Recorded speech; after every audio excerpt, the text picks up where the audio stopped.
Welcome back to another great episode of Comedians in Bed, where comedians can be comedians. And as always, I don't really know what that means. It just sounds like something that you should say on a podcast. As always, I have another great guest here for you. And you know me, I always got to do an introduction. And this guy right here, I'm so happy to have him on the show. He's one of the few people that wasn't scared to ask to be on the show. I feel like a lot of people be scared to ask in Columbus because they know it's going to be a no. But hey, he asked, and I was like, yeah, sure. I already had him on the list. Here's the thing about people asking. I don't mind people asking. I actually like people ask, because people don't know. I feel like every comedian does this. Like we have a whole list, and he was already on my list. So glad to have him on here today. Glad to be a witness of his growth in comedy, and that's one of the reasons why he's still here today. Because if he was the comic that he was when he first started, wouldn't be on the show. So everybody, please. It's true. It's true. Give it up for the very funny, the very talented Def Goldblum, everybody. Oh, everybody, I'm definitely. Yeah, thank God I'm not the comic that first came out the door. That's for sure. That's for sure. Yeah, I feel like everybody when they first start, it's just it's hard. Yeah. Well, and I was one of those. I came out the door like I wanted to make people laugh, but it's like it was post-COVID, so I was like, I want to change the world, kind of thing. That's what comedy's about. No, it's about Man, making people yeah, laugh. bro. It's about making people laugh. Man, you used to go up there with dialogues, bro. I would just go on a rant for 5 minutes. Yeah. I fuck with you. That's why I would sit there and listen, but I'd just be sitting there listening, like, bro, what the fuck is he talking about, dog? Like, what is it? And when you finally got to the point, it was funny. So I'm glad, that you're finding it. But that's what I like about comedy, though. Like, I feel like with comedy, you get to see their growth as a comedian, but if they're like a decent person, you get to see their growth as a human being, and it reflects in their material. Oh yeah, absolutely, And absolutely. I like how you switched it up. But before we even get into that, who's the first who let's start with some trash. Who's the comic the most you don't like in the scene? In the scene. Oh shoot, one I don't like. I think that's my issue. Is I love everybody. I think yeah, like that's it. I think everybody's favorite punching bag is Joey Lee. Yeah, Joey Lee, man. But he's funny and he's ambitious. Like he's an older guy who he knows. He's got everybody, even his haters, wearing T-shirts with his name on it now. Like it's amazing. It's kind of brilliant. Joey is hilarious. Joey thinks I doesn't like him. I don't think he thinks a lot of people don't like him, and it's funny because the ones he thinks like him probably don't, and the ones that do or don't like the ones he thinks he doesn't like him love him. But I think that's Yeah, also being a comic. yeah, like if any comics out there and you think I don't like you, that's far from the truth, bro. I just don't like to talk sometimes.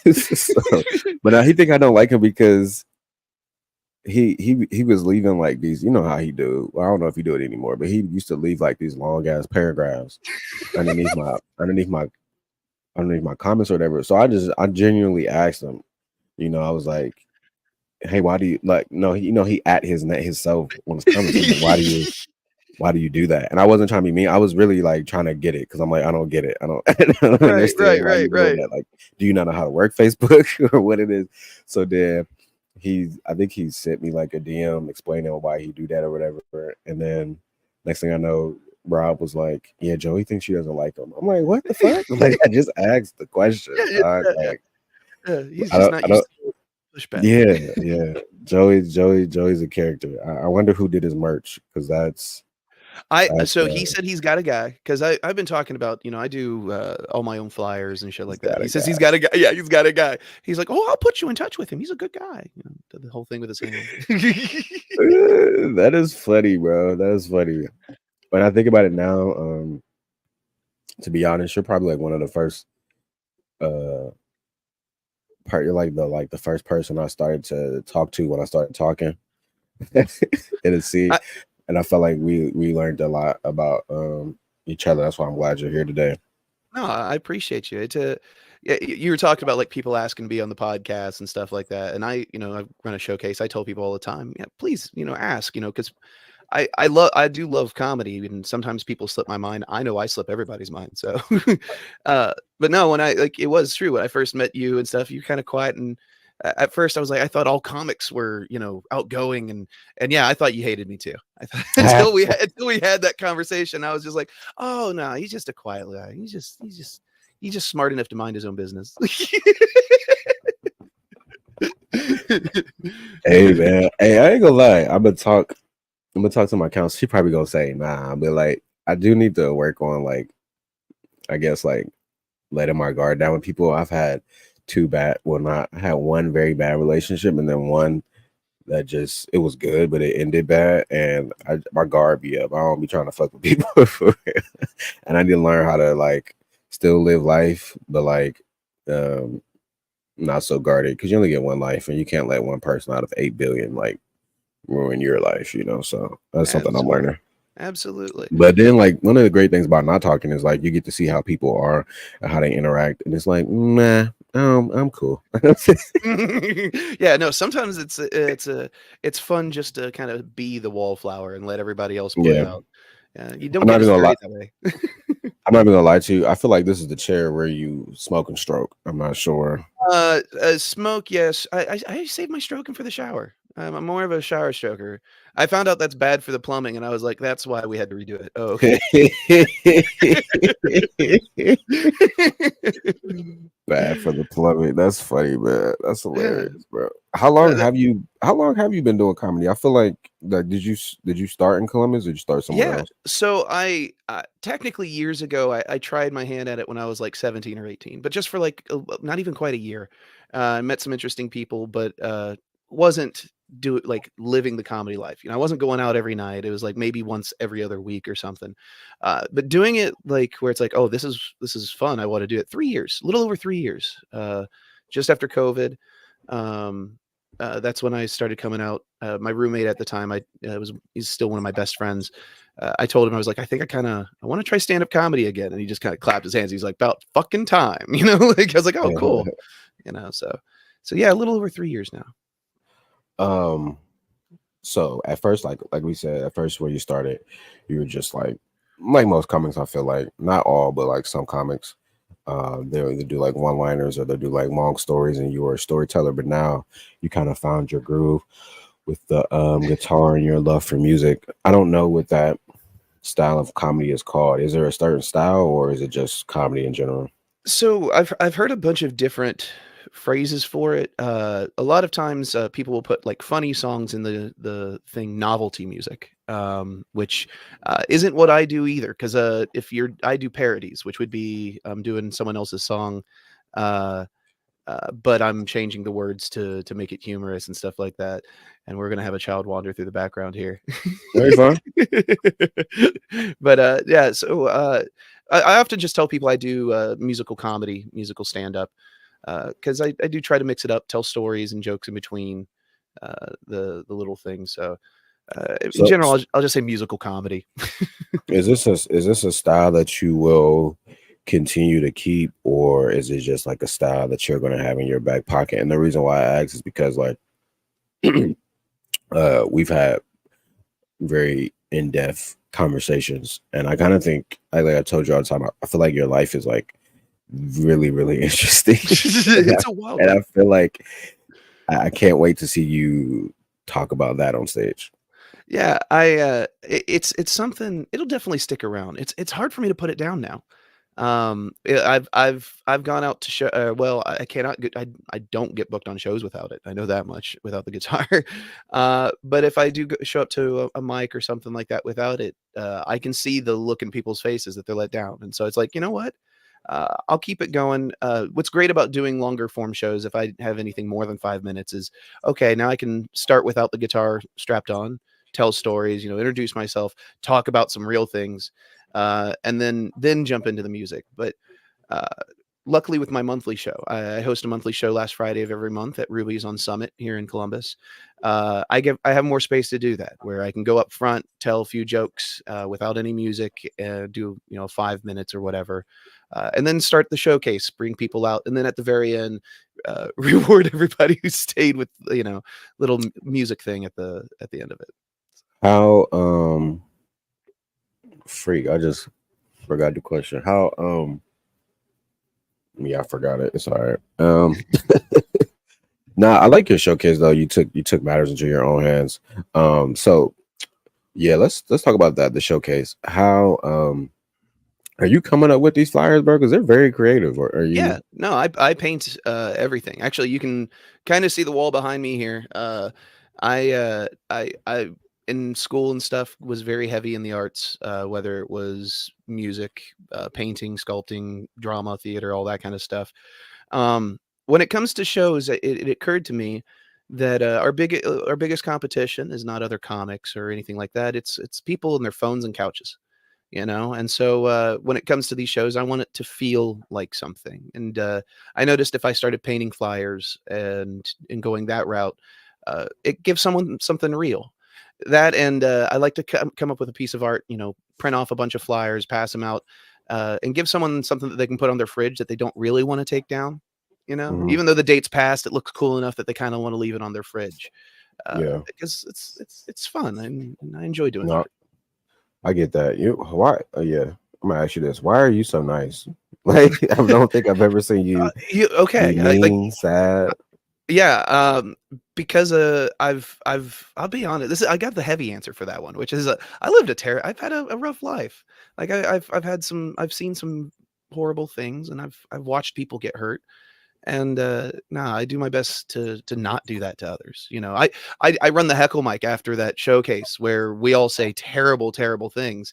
And I think the only reason we get away with that is because we know that it's coming from a place of love, you know, good intentions and stuff.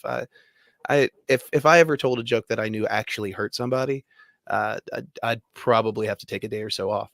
You know, like it's one thing to be actually mean. It's another thing to be teasing. No, you better than me. I'll talk about it on stage. I don't give a fuck. And I that's what I talk. love about you. Like I'll go up there and then like if I'll just make up lies, you know. I'll be like such and such has got a stinky penis, you know. I'll say stuff like that, like just to be goofy. No, you'll be like, no, Def's right. I walked by and I could smell it. I didn't know what it was, but I'm guessing it was a penis. I don't know. I mean, that's always been me. But I feel like I feel like that's just a way to get for me to get easy laughs before I go into my material. Just talk about the obvious in the room because Oh nobody yeah. else will talk about it, and then no one else talks about it. So it's like, okay, y'all just gonna leave this layup. I'll take it. Like no one else wants to talk about it, you know. Yeah. This one time I made a joke about a comic because they were just acting a little weird, and I went on stage. I don't know if you were there or not, but I told them I was like, I do not do white women. I don't have sex with white women. So if you feel that way, it's your own thought because I never said I wanted to do that. You shot her down on stage. Yeah. And then I clipped it and I put it on IG. It's not what I want to do. Like, Oh, and that one of them, that was directed towards two comics, and one of them don't talk to me. Like she'll say hi, but that's about it. And I'm like, yeah, thank you, yeah. because yeah. And I recently seen said comics body, and I was like, because they posted it on social media, and I was like, nah, I don't know why you thought I wanted to be inside of that. I don't know why you thought that nasty shit. I don't know. But see, that's the thing. Like, that's why I asked you why you so nice, because sometimes when you're nice, people they take it the wrong way, and it's like that's not what I was trying to say. Like, Well, see, I've got the flip where I'm so nice all the time, people think that I'm absolutely interested. And for those of you who don't know me, a lot, you know, you do. My songs are very sexually charged, and your sons are? my songs, sorry, songs, Oh, I was about my to say parody what? songs. My son, the little child you just saw through, very sexually charged 7-year-old. You know, let me tell you, I can't keep him from humping anything. You know. Oh, No, my songs, you know, like I've got, you know, blow me instead of kiss me, you know, boy is down to pound. And immediately like I'll come off a show or whatever, and I've been accosted by people of all genders where they're just kind of like, so you're down to pound, huh? And I'm like, I think it's pretty funny to say so. Yeah, it's the joke, but I don't. nah, that makes a lot of sense because when I do like uh I ain't nobody ever said nothing to me, but like a couple of months ago, like somebody was like, "Yeah, I didn't really think that you liked white women." I'm like, "Who said that?" Just a, first of all, it's just a joke. And to be honest, the reason why I do pick on white women is because I used to work in news, and your target demographic is pretty much for the United States is middle-aged white women between the age of like 32 and like 48 or something like that. Yep. So if that's the target audience for media, why am I not going to talk to them too? Like, so that's Yeah. why I'll throw a joke in there about white women, but I don't dislike white women. No, I don't dislike white women, especially now because I they love thick. white women. I come from a white woman. Man, white women thick, bro. I'll just be like, "Ooh, these are not the white women I grew up No, with." no. Even the ones no. I So love how do you yeah. go? My fault. Go ahead. No, I didn't have anything to add. I was gonna stop myself. How do you find? I've asked you this in person before, but how do you find? This is part one. How do you find the joy? Because, like I said, you're never down, you're never sad, and me and you both know that you have like a lot going on, but you always are like smiling and happy. So, like, how do you maintain? I feel like I Um, already asked you, but how do you maintain your joy? Weed. No. No, I Stay off the weed. yeah, no, it's there's only so much I can control. I still suffer from anxiety and such, but I constantly tell myself, is this something that I can fix? Is this something I need to fix? Am I actually in trouble right now? Like I used to be a much more anxious person. Um, but we were talking about like why am I so nice and stuff. I've lost a lot of people too, whether old age, drugs, or other means. And so you never know when the last time you're going to see someone is, or when it may be the last time they see me. And so, even if I'm in a down spot, I'll kind of comment on it and say whatever it is I need to say to kind of get it out of my system, and then all right, cool, now I can be with you, and that's it. I want to be there. I want to be present. And if I'm worried about other things or I'm depressed or something, then I'm obviously not there, because if I'm at the comedy club, I should be in a pretty good mood. I should be happy. So, and that's again what I want for other people too. Yeah, yeah. Yeah, not me. If I'm sad, I'm sad. My eyes are a little lower because I'm high. I ain't Yeah, gonna lie. I was fried last night. So I I think didn't everybody realize. was. I wound up leaving a little early. Like I finished my set, and afterwards I was like, I need some junk food. I had munchies like a son of a gun. I did my set and then I stayed. And then after my friend got off stage, then I went and Ubered for a little bit. Then I came back. And then I left. Yeah. Yeah. Yeah. But last night was cool though. Last night was a cool night. What's your favorite like open mic in the scene?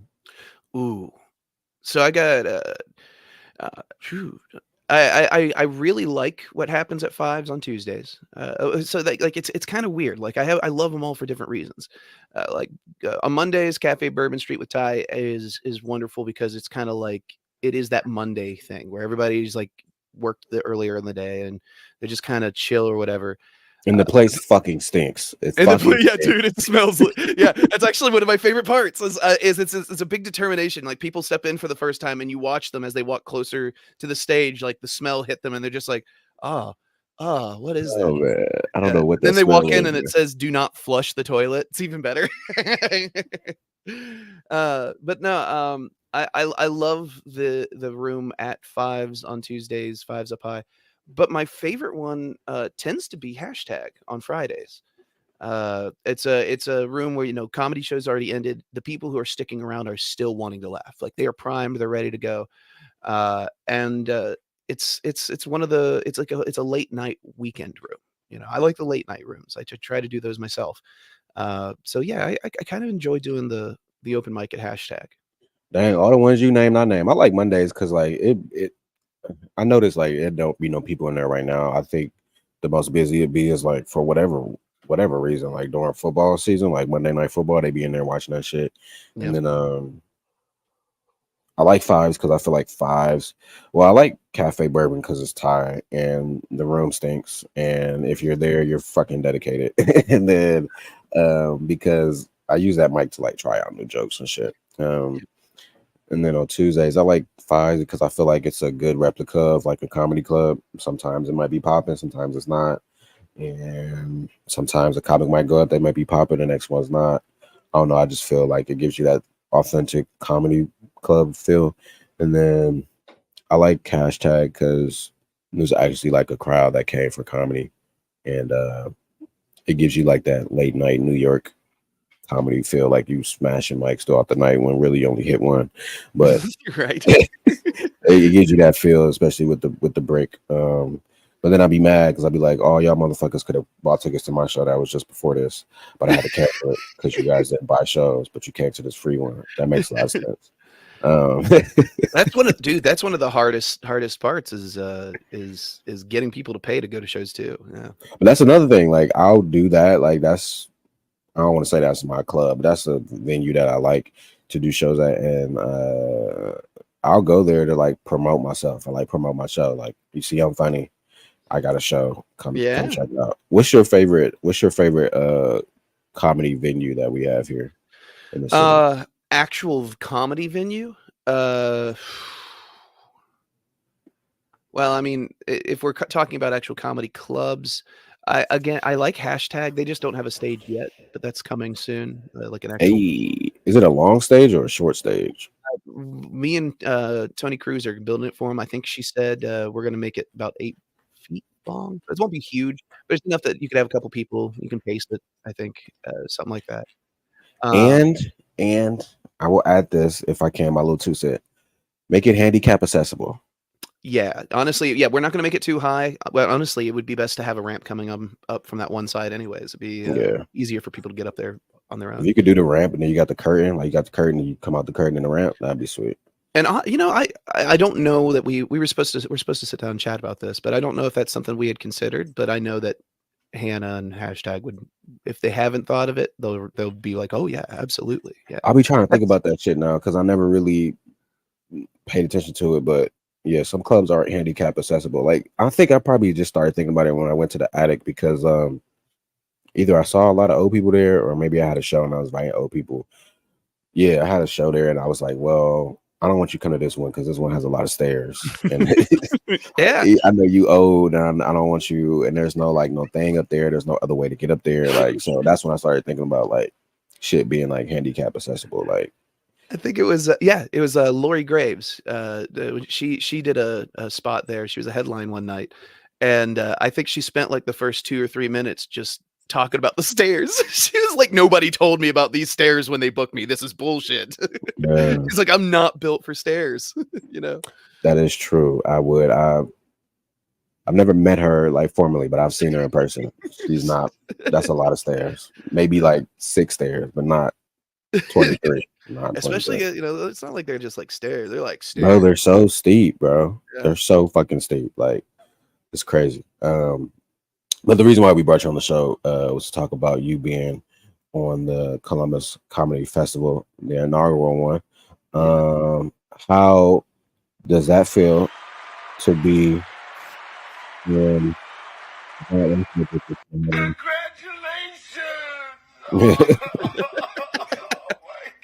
How does it feel to be in a comedy? This is your first comedy festival? Yeah, this is my first festival. I'm excited. I'm very stoked. Like I'm gonna be popping up at a couple different spots, both Leisure Club and hashtag during this. And it's exciting because I know it's gonna be bringing a lot of people from out of town, people who haven't seen my stuff before. And honestly, I love watching new audiences see my friends react to comics. It's actually one of the reasons I love that you're one of the comics who are regularly early going up, because you've got certain lines and stuff that I love, like sitting back and just watching the audience react to what you're saying, you know? So for me, knowing that there's going to be out of towner comics coming in and they'll finally get to see some of my friends who don't get to go out of town. That's that too. I'm really excited. It's going to be fun. This is going to be a fun summer. What days are you performing again? I think I'm doing Thursday and Saturday. I was in talks with somebody else for possibly a Friday, so we'll see. Are you are they giving you more time? Like more than 5? For Meemaw's house, I'll be doing that one at hashtag. They usually give me a little bit more time, that way I can play some songs. Oh, you're doing Meemaw's house? Yeah, I'm doing Meemaw's house for the Okay. festival. Yeah, that's gonna be I'm fun. gonna have to check that out. I took off for the festival. This is weird. I took off for it. Did you? I'm honestly, I've got it completely blocked off. You know, I'm only scheduled 2 nights, but I'm gonna be going out every night that I can. Yeah. I hate the fuck that I took off. No, don't be. because if it's not successful, then I'm gonna feel real stupid. Like, Well, even no, it's not even just about like, because somebody's like, oh, you're gonna go every night, you're not even performing. I was like, well, yeah, I do that anyways. You know, I Yeah. want to hear what other comics, but it's also a chance to meet other people. You know, and Yeah. possibly do some networking. You know, I took off because I didn't want to be like, yeah, I gotta go to work in the morning. You know, I didn't feel like saying that. So yeah. that Wednesday I work, but that Thursday and Friday I'm not going to work. So I'm just like, all right, I'm gonna just go to these shows. I hope we don't have to pay for these shows. Like if we're in the festival, I hope we don't have to pay for it. Like just give us a pass. We just need to walk up and pull the whole like, do you know who I am? Yeah, man, like, yeah. But okay, I'm gonna make sure I see you for Meemaw's house. And then too, like I don't like staying, and if it's like the same set all the time, like I get it, like people are, you know, working on shit. But if like for me, like if I do the same set, if I do the same joke, you probably gonna hear a different tag or me say it differently or something like that. But a lot of people don't do that, so that's why that's part of the reason why I believe it too. So I'm interested in listening to people's sets. I'll have to say that. Yeah. Like, you know. Side note, one venue that I really like is my first time going there this like 2 weeks ago. The Nest. I really like the Nest. The Nest. Yeah, people have told me about it. It's actually somebody who does work with them just invited me. They're like, you need to come by sometime. Yeah, if you do, if you email them and tell them that you want to do one of their monthly shows, I think they do it like every month on a Thursday. They could put you down for it. Is this the one where it's like I know there's one venue here where it's like the seats are surrounding the person, or maybe that's a different one. Maybe I'm thinking of a different theater. There was one like where surrounding the whole stage. Yeah, like there was one place here in Columbus. I saw a couple pictures where it was almost like bleachers seating kind of thing around the center. But I think they were doing more theater stuff just with comedy here and there. That might be Mad Lab. Mad Lab. I think it was Mad Lab. Yeah, I love Mad Lab. That's where my show is gonna be at for the fest. I got a show at Mad Lab. Oh heck yeah! Which was some cool because I used to, when I first do shows, I do shows there just because it was a theater and nobody else was throwing shows in the theater. So no, Nest is kind of like it's downtown off High Street. It's closer to Fives. It's it's basically similar to hashtag. Probably just a little bit more bigger. But yeah, I fucks with it a lot. I went there for the first time. It was pretty cool. How they have it all set up, and like when they light you, they light the wall. So, oh, they like the wall. Yeah. That way you don't miss it. Yeah, I like it though. I like it. It's smart. It's real good. But yeah, man, I'm hoping that this festival becomes, especially like, you know, in Columbus, like in the summertime, we start doing festivals. You got ComFest, you got Jazz Fest, you got the fair. So I'm hoping this becomes part of the summer lineup of festivals, and I hope they like put it on the news and get it more out there, because I don't know if it's going to do well if we just do word of mouth. So I hope they get on the news and talk about it too.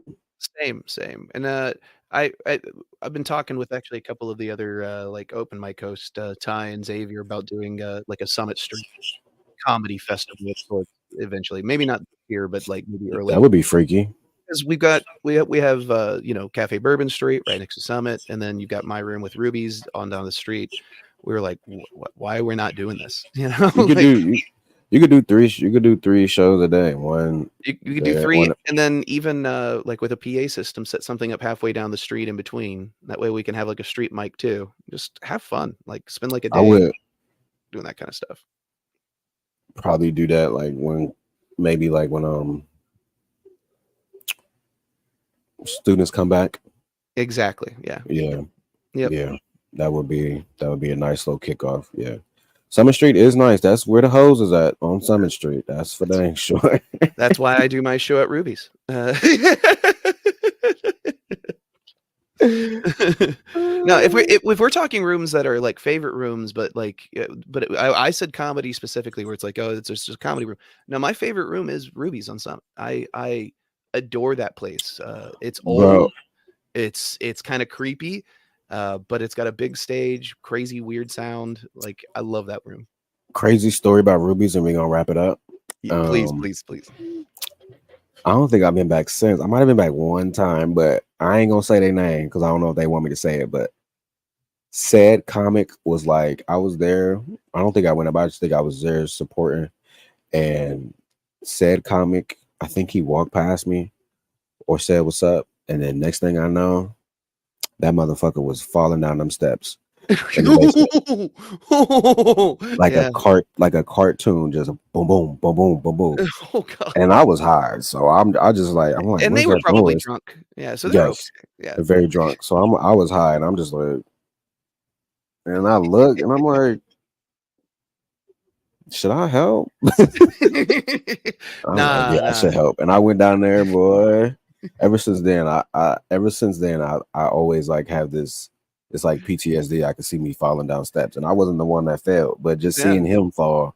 And that's where I put the list, right at the top of the steps, you know, and that's intentional, you know. It's I'm constantly hoping somebody will, you know. I'm secretly a terrible human.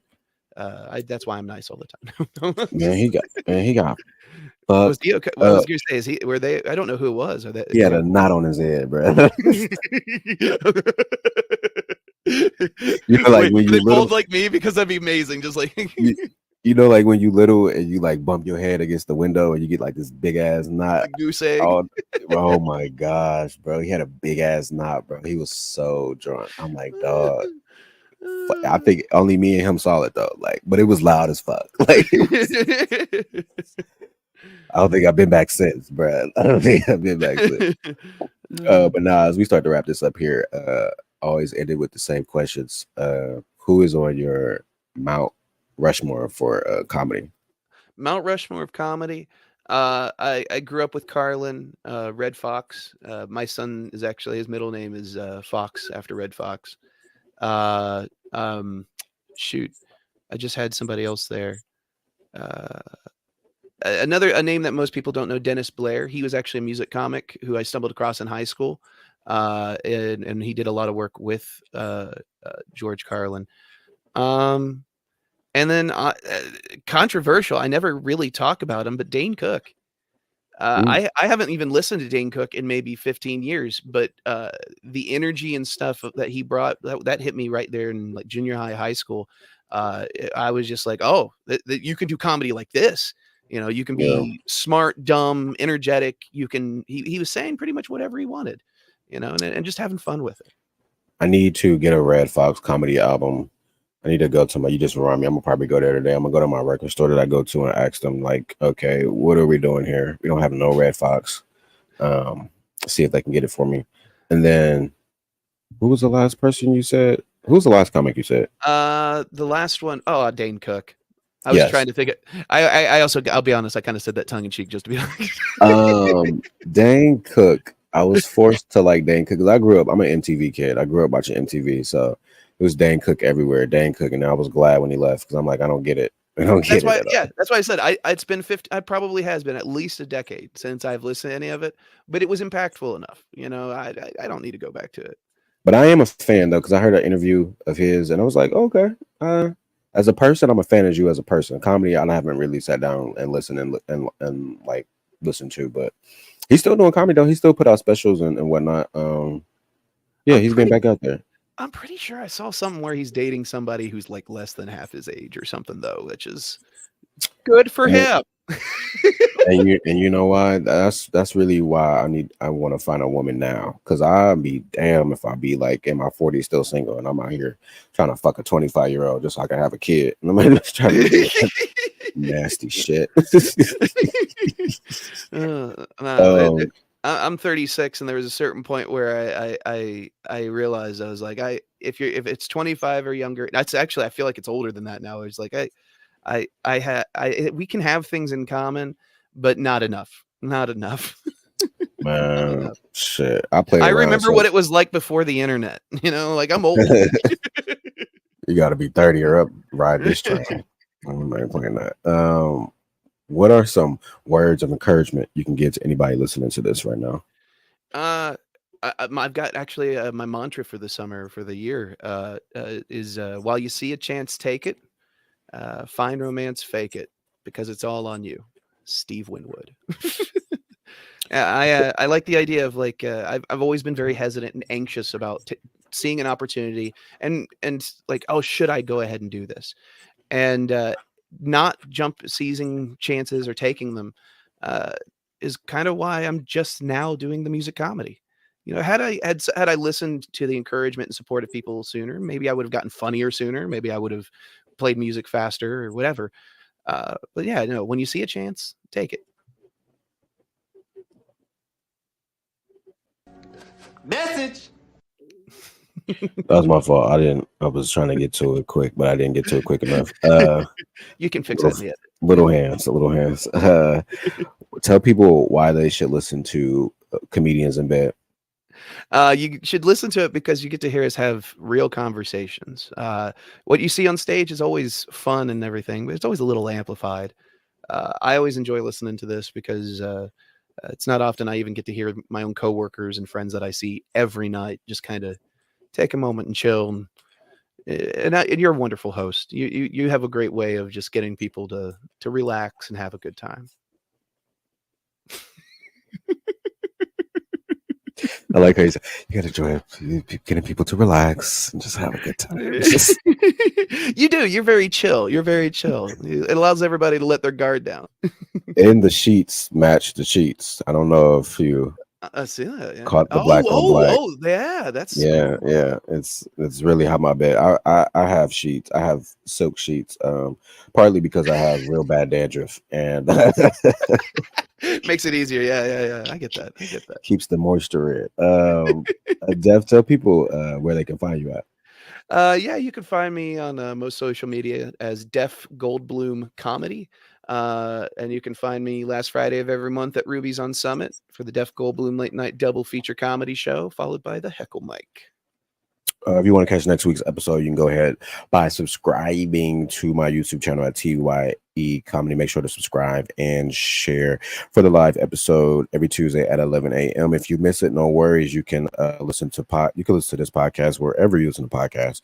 And if you want to see weekly clips, you can do so by adding us on Instagram on Comedians in Bed podcast. Def, do you have, before the Comedy Fest, do you have any shows in like July or August before the festival coming up? Yeah, I've got one. I'm trying to remember the date of it. I think it's like the 20. I've got a few right here at the end of the month. One's called Goth, Gays, and Giggles for Pride Month.